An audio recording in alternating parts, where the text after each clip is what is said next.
All right. Um, so we're gonna get started. It is 5 minutes after the start time, so let's get into it. Welcome to Slug Security, first meeting of the fall quarter for academic year 24-25. So awesome stuff. So we're gonna go over what we're gonna cover today. We got some fun stuff, so we're gonna just kind of cover what the club is, what it does, what to do, why, some cyber opportunities at UC Santa Cruz itself, competitions the club does, and kind of more of our newer interest group kind of breakout stuff, ongoing projects, as well as what we hope to do this year. And lastly, our workshop schedule. Now, we do have this room reserved, or all workshops will be an hour and 30 minutes, but I don't know if this meeting is exactly going to go to that time. So, if we still have time, I guess you guys can stay here and mingle, uh, you know, make friends, be human. So let's go over the first thing. So, Slug Security, what is it? So, Slug Security itself is a relatively new engineering club. It's about 2 years old. It started 2022. So we're still kind of learning the ropes compared to pretty much any other engineering club. I think maybe we're competing with Slug Linux, but you know, um, that has kind of existed before. Before the club itself was known as Security Santa Cruz, I believe it was around from 2009 to 2014, though they died out, and it was a very small group of people, I believe, maybe less than 10, that basically did hacking competitions and whatnot. But unfortunately, none of those people from that era are still around, though I think some grad students still might have remembered it from its early days. So overall, the purpose of this club itself is not to necessarily go around and hack everything in sight, but to basically, learn, practice, and connect with others in the realm of cybersecurity. So overall, we want to do cool shit with hacking, right? We want to get you those skills. And if you're not, CS or I don't know, electrical engineering or just engineering in general, you can have those foundational concepts because, hey, if you're a chemistry major, it's kind of cool to know how to hack, impress all your friends and whatnot, on your abilities. And, overall, this kind of helps our cyber problem in the United States, where we need a lot of people educated in that stuff. And, starting off to solve that problem, we need people educated on this matter. So mainly educate people, but have fun, learn, practice, whatnot. Specifically, what we do here, we kind of have like three components, right? And it's what you would expect, right? Do some practice. Um, we do that through hacking labs. We have a new thing called the Cyber Range, which I'll talk about later. Of course, we have workshops and kind of less in person usually and more organized online, but we have competitions. Now, these competitions are not, kind of how, let's say, other clubs have a certain competition that they do every year, like Rocketry has theirs, Slug Formula has theirs. Our competitions are very diverse, and I'll cover what that means. But sometimes they're online, sometimes they're in person, sometimes they're international competitions. Other times they're very small and maybe only, let's say, 10 people participate. So there's a wide range of competitions that we will basically get involved with. And, there's fun in that. So, in addition to that, we're kind of starting up projects. We did this last year and I thought it went well. But essentially, you break down into maybe stuff you want to do in smaller groups, maybe 10, 5 or 10 people, and you just get stuff done. And it doesn't have to be specifically cyber. If you want to develop some cool embedded system device and you want to think about security, hey, you're in the club. So maybe go ask around, and someone who knows embedded security might be cool idea. Battery might be running out. All right. As I was saying, someone might be able to help you figure out that project, what you need, what you don't need, maybe some routes to go down to. So it kind of opens up a lot of mentorship across students. So it's pretty cool. And it allows you to network with others, right? You want to build connections while you're here at school. So why not do that through the club? and, of course, have fun with it. Um, we do have some general rules, which I think are pretty basic. So, treat everyone with respect. Don't be condescending. If you're in a conversation and someone says, "Oh, they're starting with Linux," don't correct them and say, "Actually, it's GNU slash Linux." That's no fun. This kind of goes out without saying, be friendly with beginners. So just, be nice to each other. You're in the same club, so, don't attack others. Uh, Another thing, adhere to ethical cybersecurity practices. Don't publicly post about your crimes in the Discord. We've had this issue a few times last year. So, we're trying to be better about that.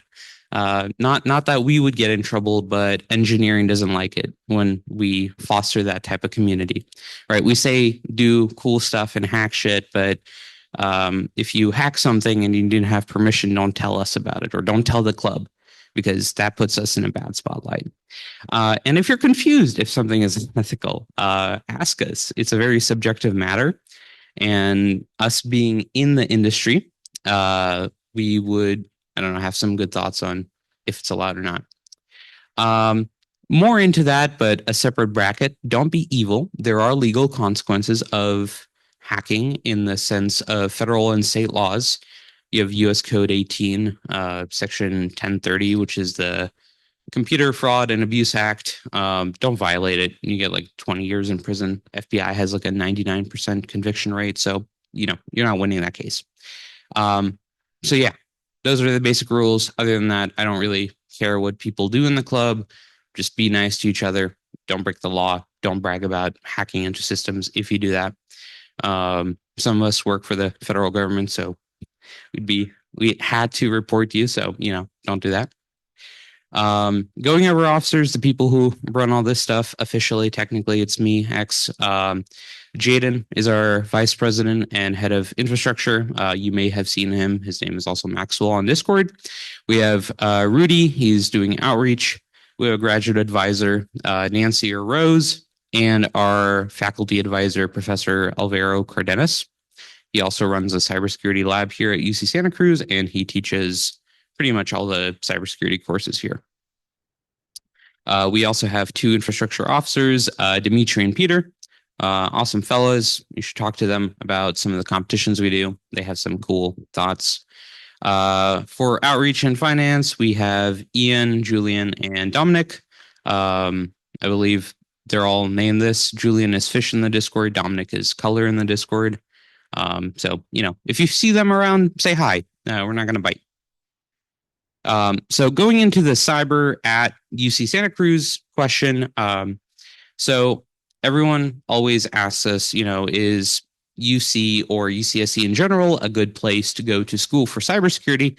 And here's kind of our take. Not really, but not to say that it doesn't exist.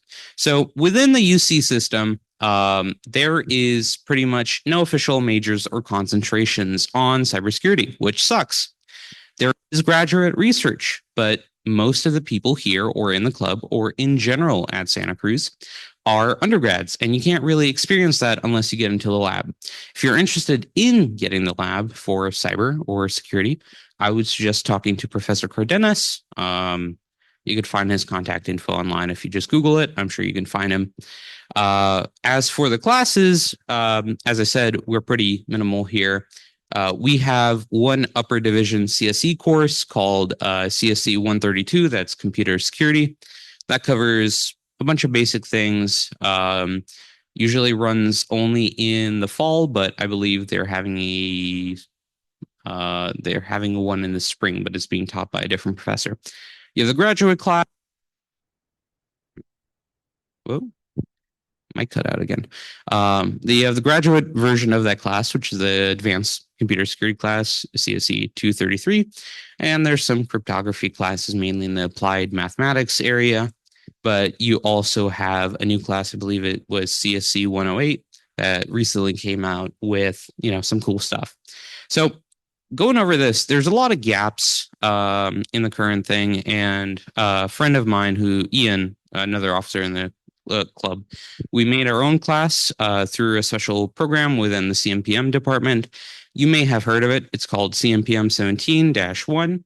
It's the Introduction to Hacking Competitions class. If you're able to get a spot in it, I would suggest enroll. It basically covers everything that Slug Security does up to a certain extent. We go to web hacking, doing file forensics and things like that, learning how to use Kali Linux, which is the main hacking Linux distribution of most professionals.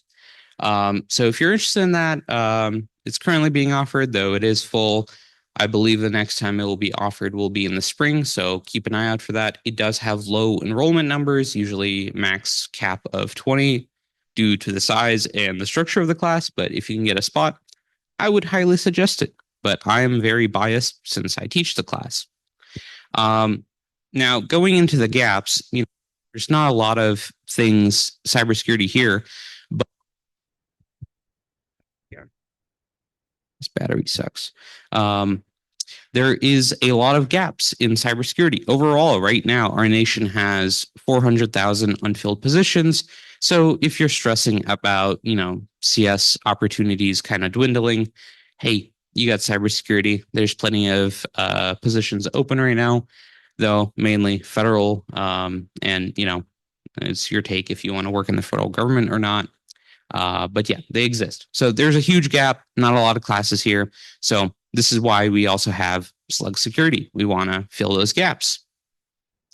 Now, a way we do this is through competitions. And here's some fun images showcasing our last year's competition. He did not get ran over. He was just laying in front of the car, but awesome stuff. So as I said before, cyber competitions are very diverse compared to other clubs where they usually only compete in a central competition, not college or university related, but think of the first robotics challenge. Usually you have a set goal and it's pretty much the same every year. For cyber competitions, they are different every single time, with some exceptions, but they usually follow a general sense of flowiness and how they run things.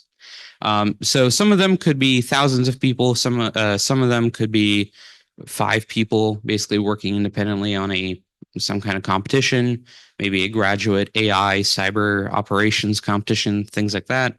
Some of them are online. Some of them are in person. It could be from large network hacking of an enterprise network to writing a Python script to parse some kind of CSV list. It really varies. And this is where you get your applied skills. Is doing these competitions will allow you to really showcase your understanding of not only cyber fundamentals, but also computer science overall.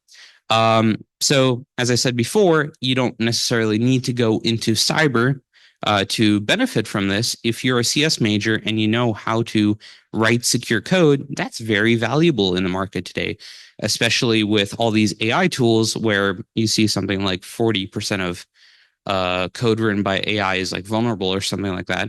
You're very valuable if you have those skills and being able to detect those vulnerabilities and maybe, patch them or exploit them.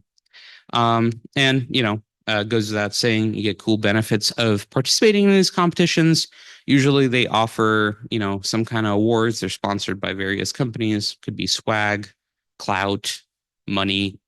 But I think most fun overall itself are the trips to the competitions. So if we do competitions that are in person or the qualifiers are online and the finals are in person, the school pays you out to go out and compete. Very fun. You go with a team of people and, just have a good time hacking away somewhere down in SoCal. Fun stuff. If you want to know what competitions the club is officially doing, in the Discord, we have this competitions-events channel, and that's just like a forum thing where you can kind of list through different things. And if you just filter them in the upcoming or in progress stuff, you can see what's going on. But I think it's a very easy way to see what we're doing officially. And if you think of any challenges or competitions you want to partake in, just mention it in the general chat and, maybe some people want to join you on that. But this is kind of like the official list of what the club is currently participating in. So if you're interested, check that out. It's on the Discord. Um, so going into the competitions, we pride ourselves in participating in quite a few every academic quarter. And the most common question I get from general club members is, I don't know anything about cyber. Should I try it? Should I do it? Can I do it? And my response is, it's better to try and fail than not try at all and learn nothing, because every time you fail, that's a learning opportunity. I'm not going to go into like a huge, um, I don't know, inspirational monologue about this, but most of us start with competitions and we usually don't know anything unless you went to school for cyber, which of course I'm talking about how California doesn't have any type of cyber education for our schools. Um, we go in knowing nothing and we fail pretty much every single time. And we learn from our mistakes. And that's how I started. That's how many other people start in the club that now are pretty much, I would say, experts in the field. You go through this repetitive cycle of trying, failing, and then learning from it and repeating. And this is where I would say you should start. If you don't know anything, just try a competition. You'll most likely fail, but hey, after that, you could read how the people who solved the competition did it, and then you can gain a lot of insight. And an even better step, nobody likes to do it, but if you write about it or document it or blog about it, no one likes to use the word blog, but hey, you make a write up of it. You not only get, some free clout if it does gain popularity, but it shows really good character in you to basically document your fail attempts and how you learn from it. And if you don't fail, you could write about your successes, which are really popular in the field. And that's how a lot of beginners start is, you may not know something, you read about someone who did it, and you could be that person that they read off. So you could be training the next generation. So very cool stuff there. Now kind of going into the interest groups I was mentioning before.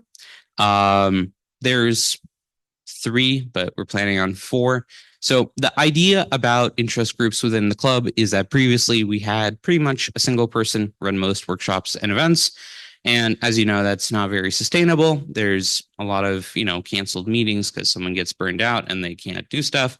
So the point of interest groups is we have something like, I think 700, 800 people in the Discord. We wanted to break that up into smaller groups where you're interested in hardware, you're interested in malware, go into these smaller communities within the Discord and, talk among each other, because some people don't want to talk in a Discord with 800 other people. And they might be scared of saying something dumb. Trust me, I've said a lot of dumb stuff in there. No one cares, so don't be afraid. But basically, the idea is to bring control back to you. Have small communities that you can interact with, meet with, and learn with, better than doing it in a very large group. These interest groups usually will have their own meetings. They're not decided as of now, I believe, but I don't know. You can ask the lead for each group when their meeting is, or they'll have it somewhere. But generally, they'll have meetings, I think maybe every 2 weeks that you can attend, and they'll be much smaller. I don't think they'll be in rooms this size, maybe small meeting rooms like Engineering 2399 or 475, or maybe even 506. But yeah, small conference rooms to not intimidate anyone. Generally, also, they host club-wide workshops once a month, which I'll go into what our schedule is for this fall quarter. So we got fun stuff there. The interest groups we have so far, we have malware analysis that's ran by Maxwell or Jaden. We have cyber operations that's ran by me. We have the hardware interest group that's ran by Dimitri. And I believe we have a cryptography one, but that's not decided yet. So keep an eye out, might come out maybe in the next few weeks or something like that. I don't know. So going into the interest groups, malware analysis basically is you want to play with malware and not destroy your system. Well, Maxwell will host workshops where basically set up a safe environment for you to run malware, dissect it, reverse engineer it, figure out what it's doing. You could stop the next, I don't know, WannaCry. That was a fun one. But yeah, malware is a very big field. Maxwell is professionally a malware analyst, so you have you're covered there. So fun stuff. I was just doing it. Cyber operations is ran by me. So it's more about you're in a network already. You want to figure out what's running on the network. That's through network enumeration, version scanning, things like that.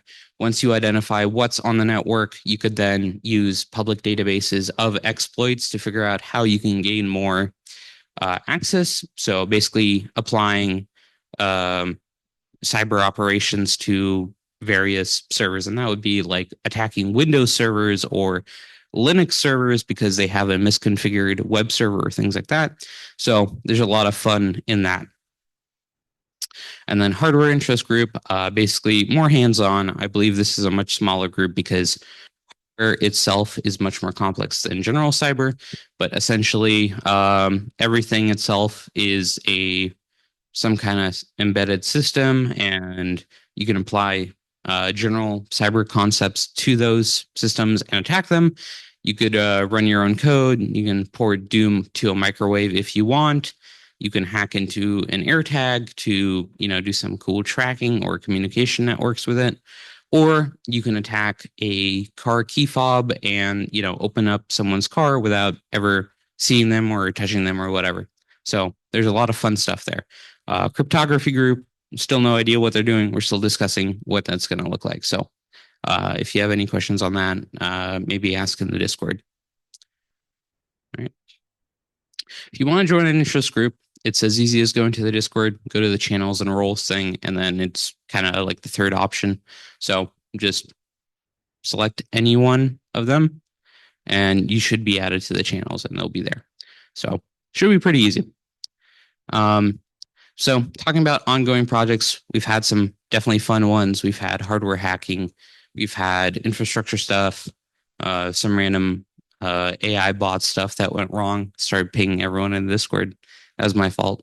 Laundry machine hacking. I don't know if any of you saw that story last quarter, but we hacked the laundry machines. It was pretty fun. That's not why one of them got engulfed and fired like a few days ago at College 10. So, not our fault. So cyber range, essentially practice environment. We want to be able to spin up machines. So right now, if we want to do hacking simulations or things like that, of course, we have our own laptops that we can bring and, spin up VMware, VirtualBox or whatever. But, if you want to have hundreds of these machines, you're not able to do that with, just your laptop. So we have a current data center we're building out where we can emulate realistic networks to attack, defend, and learn about. And this is, closing the gap on that experience thing again, because I'm pretty sure none of you can run a data center in your dorm, though I've seen some people that do that. So it's about having equipment that you can't physically store or access with, whenever. We're running that ourselves and we're giving you access. So during workshops, we might talk about how you can do network scanning. You would be basically connecting to our small little data center and going through an emulated network to basically practice on it. And this project started in July. Right now, the current configuration sits at about 160 CPUs, about 800 gigs of memory, 12 terabytes of storage. Goals for this year is we're going to, of course, get a network rack.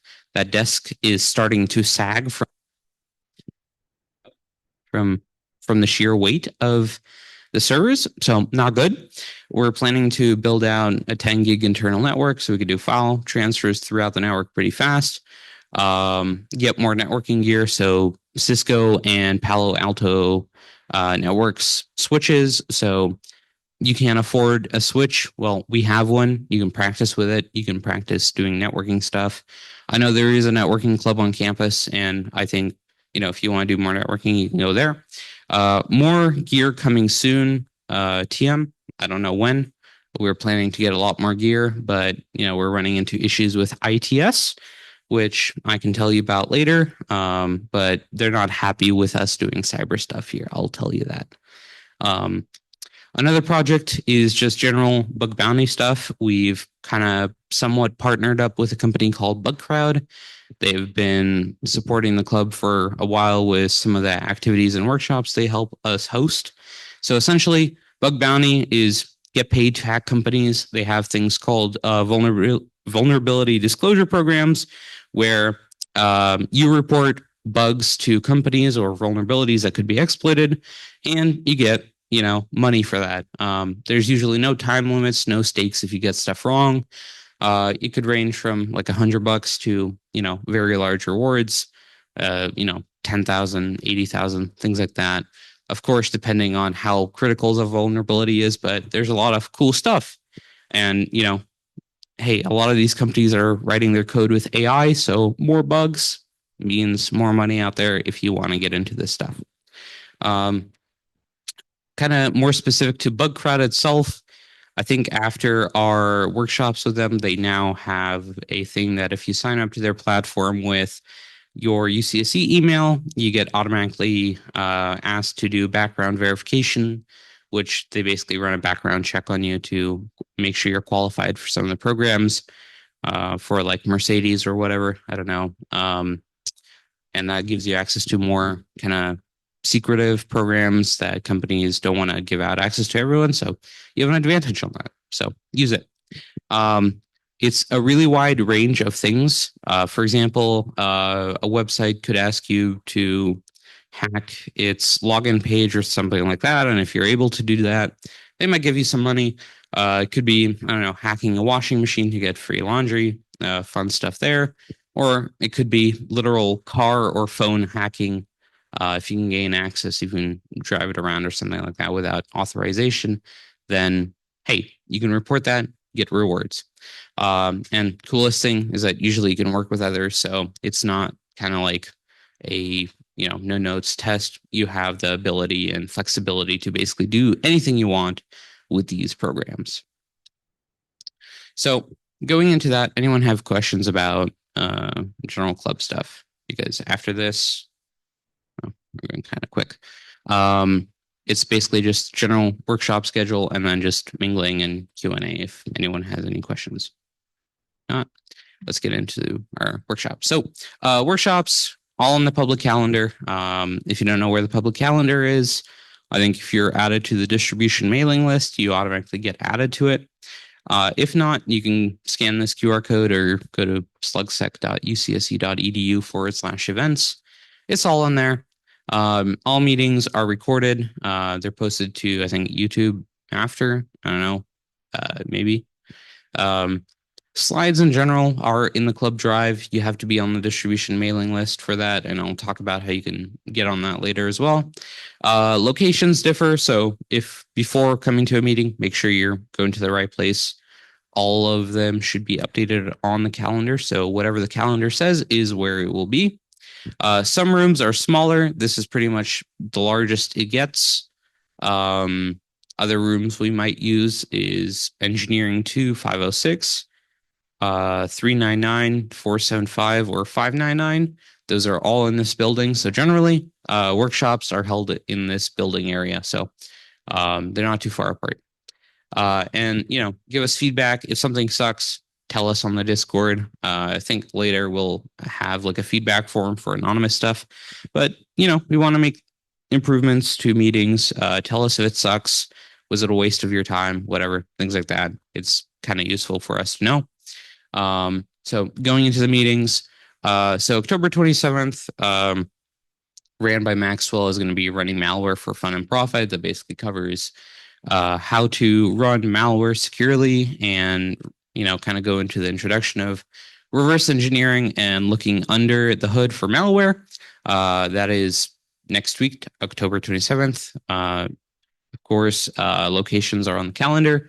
After that is going to be Wi-Fi hacking with ESP32s.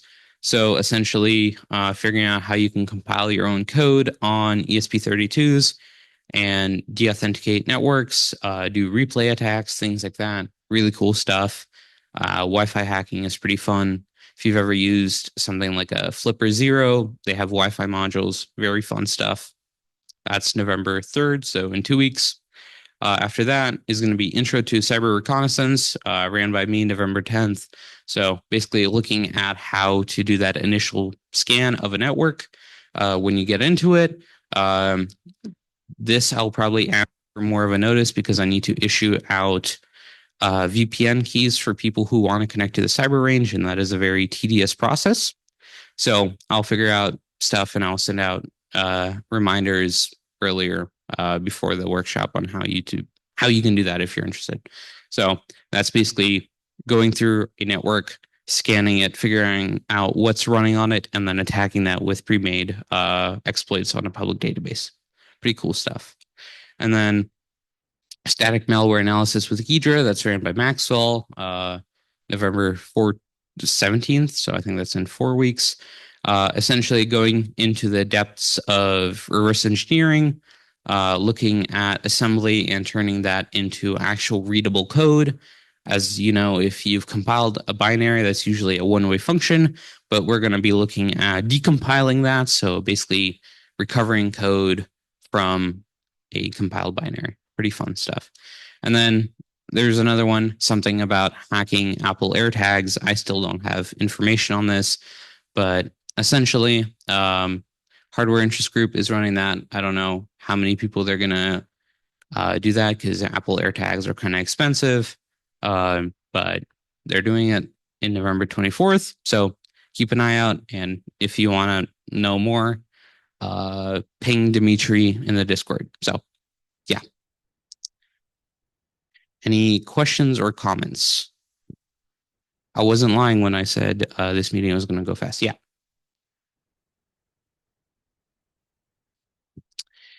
Yes, I will say though, I don't recommend it because if you join one interest groups, generally they want to have you go into those meetings.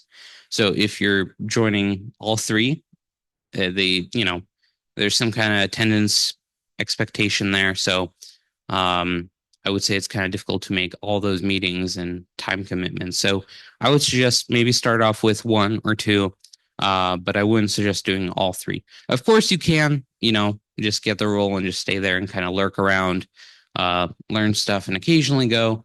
But I would suggest maybe sticking around with one that you really want to work with. But yeah, let me open up Zoom because there's a lot more people there. Yeah.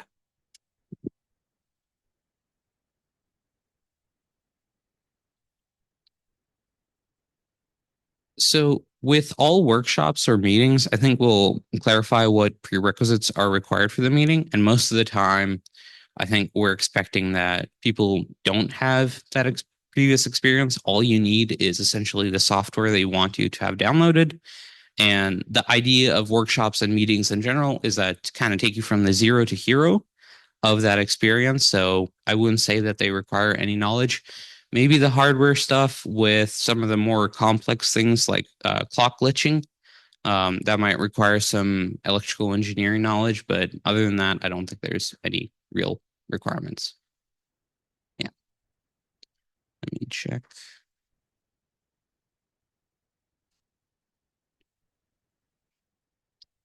Any questions in the Zoom? All right. So I wasn't lying. This meeting was gonna go pretty short. So that's pretty much it from just a general introduction to the club. Of course, talk with others in the Discord, each other in the room, whatever. Get to know each other. That's how you build a fun community.